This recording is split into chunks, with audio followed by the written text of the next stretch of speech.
asalaamaaleykum waa Ñomre. waaw man de dama na woon sax duma fi jël kàddu mais nag il faut ma def ko parce que barki Dembo Ndiaye dafa am ñu taxawoon fii ñu taxaw tey am ay kàddu yu ñu fi yëkkati woon te jaadu na ñu ñëw indil leen ci ay réponses yu claires ci kàddu yooyu damay commencer ci le président du conseil départemental ñu koy wax Mbéri Sylla mu taxaw fii keroog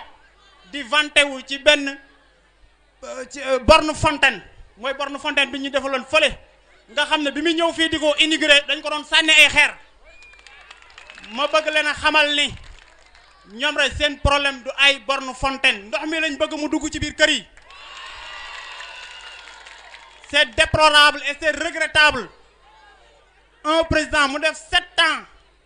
ci sunum réew di ko jiite ay responsable ñëw fii ba Ñomre amuñu lenn lu leen di wax ci bilan lu dul loo xam ne depuis 7 ans lañ ko fi defoon bañ koy inauguré ñu leen di sànni ay xeer ñu ñëwaat di leen répéter la même chose loolu manque de respect la manque de respect ci li waa Ñomre waaw ma bëgg nag yéen waa Ñomre ngeen jóg am fula ak fayda parce que Macky Sall ñi ko faloon yéen da ngeen cee bokk législatif yi da ko fay gagné waat fi ay référendum te boobu ba léegi du benn brique boo xam ne taxawal na ko fii ci Ñomre kon jot na ngeen bàyyi ko tout tranquillement ngeen jàpp ci le candidat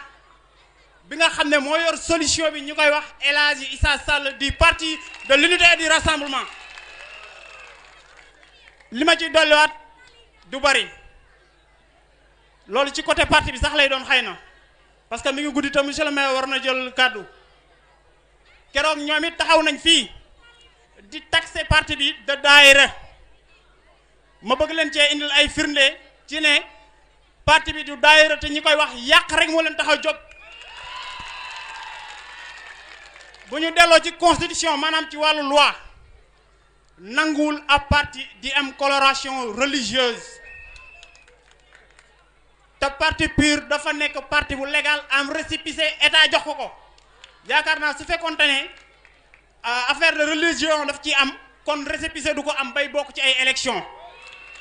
te récépissé bi état moo ñu ko jox kon moom moo njëkk a d'accord ne parti PUR parti la comme parti yépp du daayira leneen li ma ci dolli mooy parti bi ñëpp a ngi ci biir responsable yi toog këru diine yépp am nañ ci wàll man mii di wax ak yéen man taalibe Serigne Touba laa te dama am ay responsabilité ci parti bi fii au niveau communal ba au niveau départemental